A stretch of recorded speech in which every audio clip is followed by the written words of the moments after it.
જય શ્રી કૃષ્ણ સત્સંગ રસિકો, આપણી ચેનલ સત્સંગની મોજમાં આપ સૌનું હાર્દિક સ્વાગત છે. આત્મીય સત્સંગ રસિકો, આ વિડીયોમાં આપણે શ્રીમદ ભગવદ્ ગીતા સત્સંગ સિરીઝમાં ભગવદ્ ગીતાનો પ્રથમ અધ્યાય અર્જુન વિષાદ યોગ એ નામના પ્રથમ અધ્યાયના પ્રથમ શ્લોકનો અર્થ અને તેમની વ્યાખ્યા સાથે મળીને શ્રવણ કરશું. જો આપને આ વિડીયો પસંદ આવે તો વિડીયોને લાઈક કરી અને શેર અવશ્ય કરશો. આત્મીય સત્સંગ રસિકો, પાંડવોએ 12 વર્ષનો વનવાસ અને 1 વર્ષનો અજ્ઞાતવાસ પૂરો થતા જ્યારે પ્રતિજ્ઞા મુજબ પોતાનું અડધું રાજ્ય માંગ્યું ત્યારે દુર્યોધને અડધું રાજ્ય તો શું, એક સોયની અણી જેટલી જમીન પણ યુદ્ધ વિના આપવાનું સ્વીકાર્યું નહીં. આથી પાંડવોએ કુંતા માતાની આજ્ઞા પ્રમાણે યુદ્ધ કરવાનું સ્વીકાર્યું.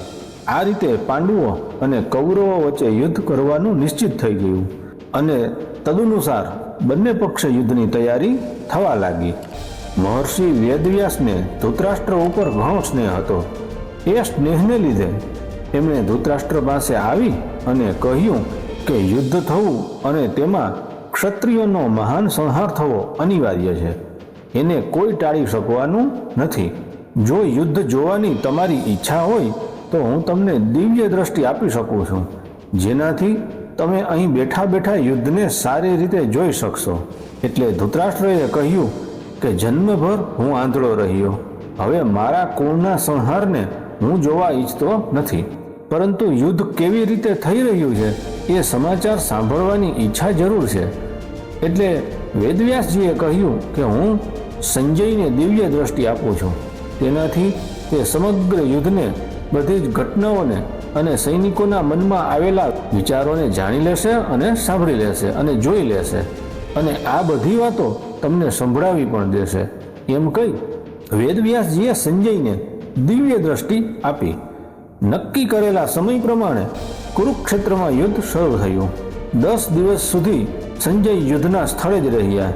જ્યારે ભીષ્મ પિતામહને બાણો વડે રથ ઉપરથી પાડી દેવામાં આવ્યા ત્યારે સંજયે હસ્તિનાપુરમાં જ્યાં ધૃતરાષ્ટ્ર બેઠેલા હતા ત્યાં આવી અને ધૃતરાષ્ટ્રને એ સમાચાર સંભળાવ્યા. એ સમાચાર સાંભળીને ધૃતરાષ્ટ્રને ભારે દુઃખ થયું અને તેઓ વિલાપ કરવા લાગ્યા. પછી એણે સંજયને પૂરો વૃત્તાંત સંભળાવવા કહ્યું. ભીષ્મ પર્વના 24મા અધ્યાય સુધી સંજયે યુદ્ધ સંબંધી વાતો ધૃતરાષ્ટ્રને સંભળાવી. 25મા અધ્યાયના આરંભમાં ધૃતરાષ્ટ્ર સંજયને પૂછે છે, ધૃતરાષ્ટ્ર ઉવાચ ધર્મક્ષેત્રે કુરુક્ષેત્રે સમવેતા યુયુત્સવ મામકાહ પાંડવાશ્ચૈવ કિમ કુર્વત સંજય. કે હે સંજય, ધર્મભૂમિ કુરુક્ષેત્રમાં એકઠા થયેલા યુદ્ધના ઈચ્છાવાળા, યુદ્ધના ઈચ્છુક મારા અને પાંડુના પુત્રોએ પણ શું કર્યું? આ શ્લોકનો આપણે વિગતવાર વ્યાખ્યા જોઈએ. શ્લોકમાં પ્રથમ આવ્યું છે ધર્મક્ષેત્રે કુરુક્ષેત્રે. એનો શું અર્થ? તો કે કુરુક્ષેત્રમાં દેવોએ યજ્ઞ કર્યો હતો, કુરુરાજે પણ અહીં તપ કર્યું હતું. યુદ્ધ વગેરે ધર્મમય કાર્યો હોવાથી તથા રાજા કુરુની તપસ્યા ભૂમિ હોવાથી તેને ધર્મભૂમિ કુરુક્ષેત્ર કહેવામાં આવ્યું છે. અહીં ધર્મક્ષેત્રે અને કુરુક્ષેત્રે પદોમાં ક્ષેત્ર શબ્દ આપવામાં ધૃતરાષ્ટ્રનો અભિપ્રાય એ છે કે આ પોતાની કુરુવંશીઓની ભૂમિ છે.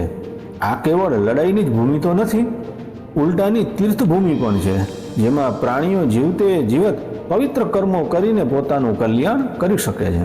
આ રીતે લૌકિક અને પારલૌકિક બધી જાતનો લાભ થઈ જાય એવો વિચાર કરીને તેમજ શ્રેષ્ઠ પુરુષોની સંમતિ લઈને જ યુદ્ધ માટે આ ભૂમિની પસંદગી કરવામાં આવી છે.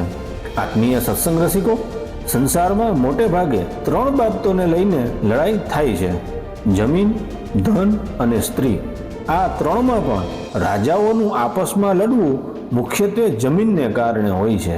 અહીં કુરુક્ષેત્ર પદ આપવાનું તાત્પર્ય પણ જમીનને કારણે લડવાનું છે. કુરુવંશમાં ધૃતરાષ્ટ્ર અને પાંડુના પુત્રો બધા એક જ ગણાય છે. કુરુવંશના હોવાથી બંનેનો કુરુક્ષેત્રમાં અર્થાત રાજા કુરુની જમીન ઉપર સમાન અધિકાર લાગે છે. આ કારણથી કૌરવોએ પાંડવોને એમની જમીન ન આપવાને કારણે બંને જમીનને માટે લડાઈ કરવા આવ્યા છે. જો કે પોતાની જમીન હોવાને કારણે બંનેને માટે કુરુક્ષેત્ર પદ વાપરવું એ યુક્તિસંગત અને ન્યાયસંગત છે. તેમ છતાં આપણી સનાતન વૈદિક સંસ્કૃતિ એવી વિલક્ષણ છે કે કોઈ પણ કાર્ય કરવું હોય ત્યારે તે ધર્મને સામે રાખીને જ કરવામાં આવે છે. યુદ્ધ જેવું કાર્ય પણ ધર્મભૂમિ તીર્થભૂમિમાં જ કરે છે, જેથી યુદ્ધમાં મરનારાઓનો ઉદ્ધાર થઈ જાય અને કલ્યાણ થઈ જાય. તેથી અહીં કુરુક્ષેત્રની સાથે ધર્મક્ષેત્ર પદ આવ્યું છે. અહીં આરંભમાં ધર્મપદથી એક બીજી વાત પણ દેખાય છે. જો આરંભમાં ધર્મપદમાંથી ધર લેવામાં આવે અને 18મા અધ્યાયના છેલ્લા શ્લોકમાં મમ પદમાંથી મ લેવામાં આવે તો ધર્મ શબ્દ બની જાય છે. આથી સંપૂર્ણ ગીતા ધર્મની અંતર્ગત છે, અર્થાત ધર્મનું પાલન કરવાથી ગીતાના સિદ્ધાંતોનું પાલન થઈ જાય છે અને ગીતાના સિદ્ધાંતો અનુસાર કર્તવ્ય કર્મ કરવાથી ધર્મનું અનુષ્ઠાન થઈ જાય છે. આ ધર્મક્ષેત્રે કુરુક્ષેત્રે પદો ઉપરથી બધા મનુષ્યોએ એ બોધપાઠ લેવો જોઈએ કે કોઈ પણ કાર્ય કરવું હોય તો તે ધર્મને દ્રષ્ટિ સમક્ષ રાખીને જ કરવું જોઈએ. પ્રત્યેક કાર્ય બધાના હિતની દ્રષ્ટિએ જ કરવું જોઈએ, માત્ર પોતાના સુખ અને શાંતિની દ્રષ્ટિએ નહીં. અને કર્તવ્ય અકર્તવ્યની બાબતમાં શાસ્ત્રને દ્રષ્ટિ સમક્ષ રાખવું જોઈએ. ગીતાના અધ્યાય 16માં 24મા શ્લોકમાં આપણે વિગતવાર એ વાત જોઈશું. શ્લોકમાં પછી છે સમવેતા યુયુત્સવ, અર્થાત રાજાઓ દ્વારા વારંવાર સંધિનો પ્રસ્તાવ મૂકવા છતાં પણ દુર્યોધને સંધિ કરવાનો સ્વીકાર કર્યો નહીં. એટલું જ નહીં, ભગવાન શ્રી કૃષ્ણના કહેવા છતાં પણ મારા પુત્ર યુધિષ્ઠિરને સ્પષ્ટ કહી દીધું છે કે યુદ્ધ વિના હું સોયની અણી જેટલી પણ જમીન આ પાંડવોને નહીં આપું. ત્યારે ન છૂટકે પાંડવોએ પણ યુદ્ધ કરવાનો સ્વીકાર કર્યો છે. આ રીતે મારા પુત્રો અને પાંડુના પુત્રો બંને સેનાઓ સહિત યુદ્ધની ઈચ્છાથી એકઠા થયા છે. બંને સેનાઓમાં યુદ્ધની ઈચ્છા રહેવા છતાં પણ દુર્યોધનના મનમાં યુદ્ધની ઈચ્છા વિશેષ રૂપથી હતી. તેનો મુખ્ય ઉદ્દેશ રાજ્ય પ્રાપ્તિનો જ હતો. તે રાજ્ય પ્રાપ્તિ ધર્મથી થાય કે અધર્મથી થાય, ન્યાયથી થાય કે અન્યાયથી થાય, વિહિત રીતે થાય કે નિષિદ્ધ રીતે થાય, કોઈ પણ રીતે અમને રાજ્ય મળવું જોઈએ એવો એનો ભાવ હતો. એટલા માટે વિશેષ રૂપે દુર્યોધનનો પક્ષ જ યુયુત્સુ અર્થાત યુદ્ધની ઈચ્છાવાળો હતો. પાંડવોમાં ધર્મનું પ્રાધાન્ય હતું.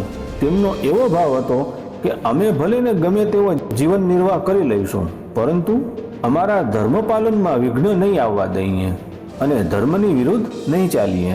આ વાતને લીધે મહારાજ યુધિષ્ઠિર યુદ્ધ કરવા ઈચ્છતા નહોતા, પરંતુ જે માતાની આજ્ઞાથી યુધિષ્ઠિરે ચારેય ભાઈઓ સહિત દ્રૌપદી સાથે વિવાહ કર્યો હતો, તે માતાની આજ્ઞા થવાને કારણે જ મહારાજ યુધિષ્ઠિરની યુદ્ધમાં પ્રવૃત્તિ થઈ હતી.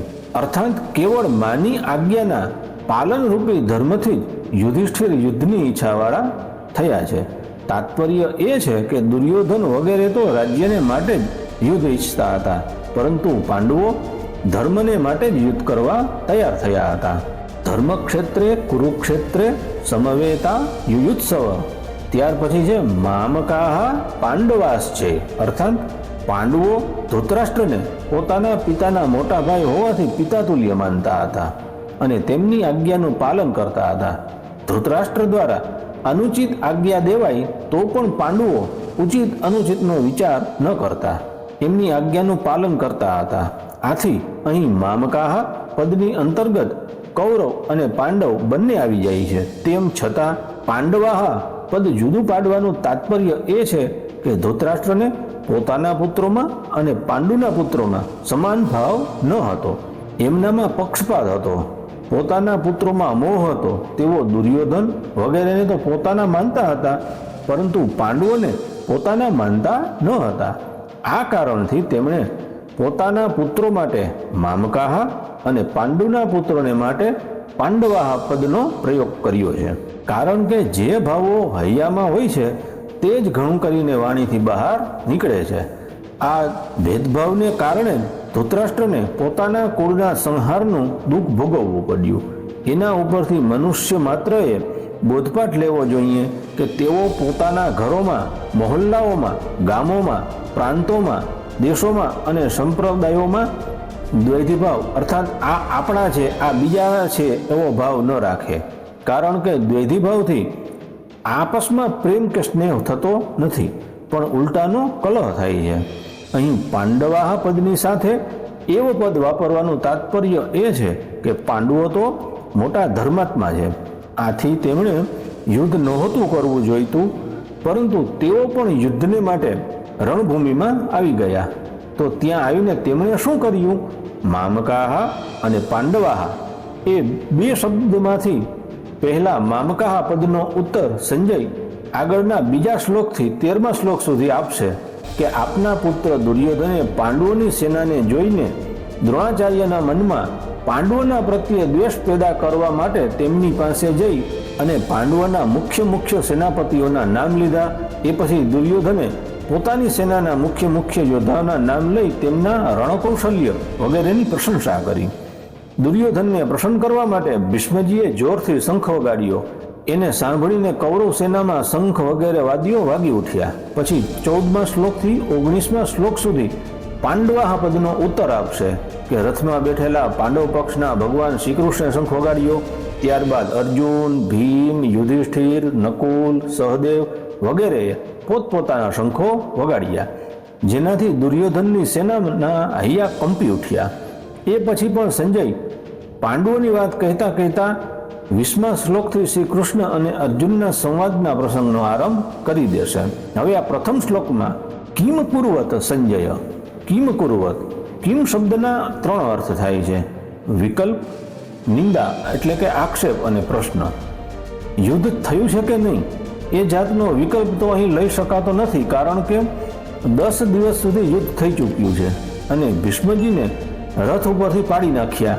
પછી સંજય હસ્તિનાપુર આવી અને ધૃતરાષ્ટ્રને ત્યાંની ઘટના સંભળાવી રહ્યા છે.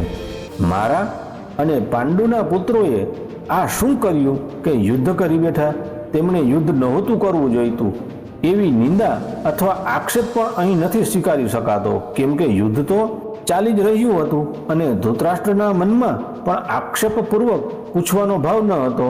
અહીં કિમ શબ્દનો અર્થ પ્રશ્ન એમ જ ઠીક બેસે છે. ધૃતરાષ્ટ્ર સંજયને જુદા જુદા પ્રકારની નાની મોટી બધી ઘટનાઓને અનુક્રમથી વિસ્તારપૂર્વક સારી રીતે જાણવા માટે જ પ્રશ્ન કરી રહ્યા છે. આખા શ્લોકમાં મારા પુત્ર મામકાહ અને પાંડુના પુત્ર પાંડવાહ આ મતભેદથી રાગદ્વેષ પેદા થયા, જેના કારણે યુદ્ધ થયું, યુદ્ધનો ખળભળાટ થયો. ધૃતરાષ્ટ્રના મનમાં ઉત્પન્ન થયેલા રાગદ્વેષનું પરિણામ એ થયું કે બધાએ જ 100 કૌરવો યુદ્ધમાં મરાઈ ગયા, પરંતુ પાંડવોમાંથી એક પણ મરાયો નહીં. જેમ દહીંને વલોવીએ ત્યારે તેમાં ખળભળાટ પેદા થાય છે અને એમાંથી માખણ નીકળે છે, તેવી જ રીતે મામકાહ અને પાંડવાહના ભેદથી ઉત્પન્ન થયેલા ખળભળાટથી અર્જુનના મનમાં કલ્યાણકારી અભિલાષા જાગૃત થઈ, જેથી શ્રીમદ ભગવદ્ ગીતા રૂપી માખણ નીકળ્યું. આનો તાત્પર્ય એ છે કે ધૃતરાષ્ટ્રના મનમાં થનારા ખળભળાટથી યુદ્ધનો જન્મ થયો અને અર્જુનના મનમાં પેદા થયેલા ખળભળાટથી ગીતા પ્રગટ થઈ. આત્મીય સત્સંગ રસિકો, આ રીતે આપણે શ્રીમદ ભગવદ્ ગીતા સત્સંગ શ્રેણીમાં શ્રીમદ ભગવદ્ ગીતાના પ્રથમ અધ્યાય અર્જુન વિષાદ યોગ નામના પ્રથમ અધ્યાયનો પ્રથમ શ્લોક એમની વ્યાખ્યા સહિત શ્રવણ કર્યો. હવે ધૃતરાષ્ટ્રના પ્રશ્નનો ઉત્તર સંજય આગળના શ્લોકથી આવવાનો પ્રારંભ કરશે, એ આપણે આ પછીના વિડીયોમાં જોશું. જો આપને આ વિડીયો પસંદ આવ્યો હોય તો વિડીયોને લાઈક કરી અન્ય સત્સંગીઓ સુધી શેર કરશો, કોમેન્ટ કરશો વિડીયો કેવો લાગ્યો તે, અને જો ચેનલ પર નવા હો કે ચેનલને સબસ્ક્રાઈબ ન કરી હોય તો આ ચેનલને સબસ્ક્રાઈબ કરી લેશો. હવે રજા આપશો, ફરી મળીએ નવા વિડીયો સાથે. ત્યાં સુધી સૌને જય શ્રી કૃષ્ણ.